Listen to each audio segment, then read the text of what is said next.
زموږ څومره ځوانان په ټلیفون باندې اخته دي ناوړه نه محرمو ښځو سره رابطې کوي. ته خور لرې که نه لرې؟ ستا د خور سره چې یو سړی دا رقم رابطه کوي ته څه وایه؟ هغه ځوان ته وایم چې دا رابطې کوي. ته خپله دا ووایه ستا د مور سره چې سړی دا رقم العیاذ بالله ناجایز رابطه کوي ستا به کوم حال وي؟ نو غیرت به نه لرې، پښتون به نه مسلمان به نه. که تا غیرت درلودي، پښتنیت دې درلودي، مسلمان وای، تا به د بلې ښځې سره دا رابطې او تعلق نه ساتلی، ځکه چې دا د بلې ښځې سره ساتل دا پور دی په دنیا کې. الله پاک دا اخلي ستا د خور یا العیاذ بالله ستا د ښځې یا د ستا د لور سره به هم یو څوک رابطه کوي، خامخا به کوي. ګورې دا دنیا کې عمارت وایي جنت چې الله پاک دومره نعمتونه پیدا کړي. بهشت آنجا ایزار نباشد کسی راب کسی کار نباشد. جنت هغه دی چې هېڅوک به نه ازارېږي، نه به کس په کس غرض لري. دا چې دومره نعمتونه الله درکوي دا رقم نه چې په خوبو باندې به لاسته راوړې، دا په تکلیف مشقت باندې. دا به د الله جل جلاله څخه غواړې هم د خدای تبارک وتعالی احکامات به هم پر ځان عملي کوي، هم به اولاد دې ته هڅوي. که ته مسجد کې ناست سو او زړه دې ډېر جلب شو چې د باندې ووتې برته هغه ته هغه د تجارت هغه د وکا هغه کاربازي، نو دا کې جنت نشته که نه؟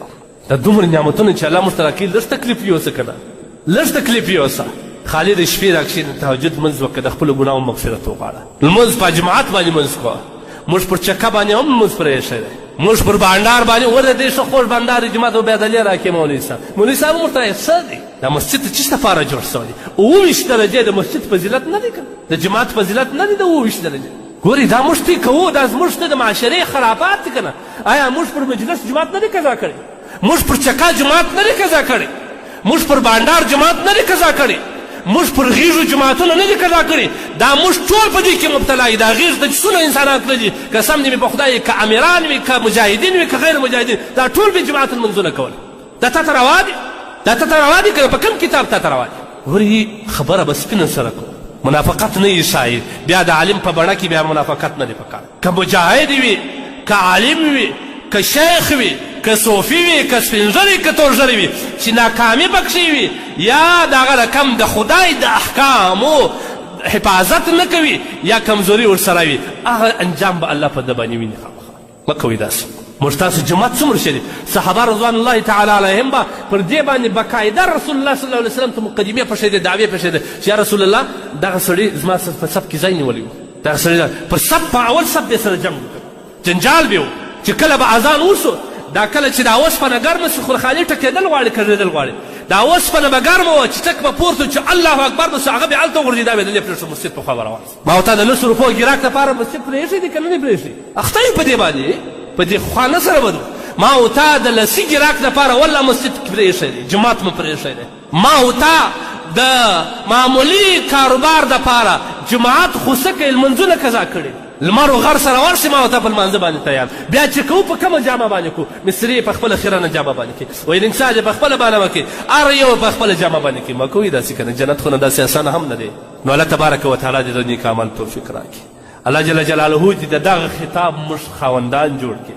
الله تبارک وتعالی دې د جنت صفات مې راخیستي، وخت ډېر لنډ دی که نه، چې څومره صفات د حورو دي څومره د آزادو ښځې دي. یو صفت درته بیانوم، دغه زنانو ته ورسوي. کومه ښځه چې باعفته وي وایي په جنت کې الله تبارک وتعالی لا شمس ولا زمهریره، نه لمر شته نه یخ شته.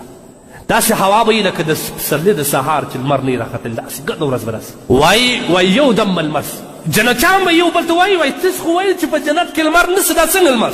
رضوان د جنت یو منتخبه فرشته ده. وایي هغه رضوان ورته وایي چې نه دا جنت نه، دا لمر نه دی، دا حضرت علی کرم الله وجهه او فاطمه رضی الله عنها سره ناست بانډار یې کوي. فاطمه رضی الله عنها وخندل، د دې د غاښو رڼا ده. هغه زنانه چې د فاطمې رضی الله عنها په نقش قدم روان هغه به هم داره کوي. او خوښه ساده چې خپل زنانو ته خپل خطاب کوي که نه کوي؟ الله دې موږ تاسو ټول د جنت مستحق وکړي. پروردګار عالم دې د جهنم د عذاب مورتي ټوله وساتي. الله دې موږ د خدای د قهر نه وساتي. پروردګار عالم دې زموږ په اعمالو کې تبدیلي راولي. الله دې هغه اعمال موږ ته نصیب کړي کوم چې خدای پر راضي کېږي. الله دې موږ د خدای د ناراضګۍ څخه وساتي.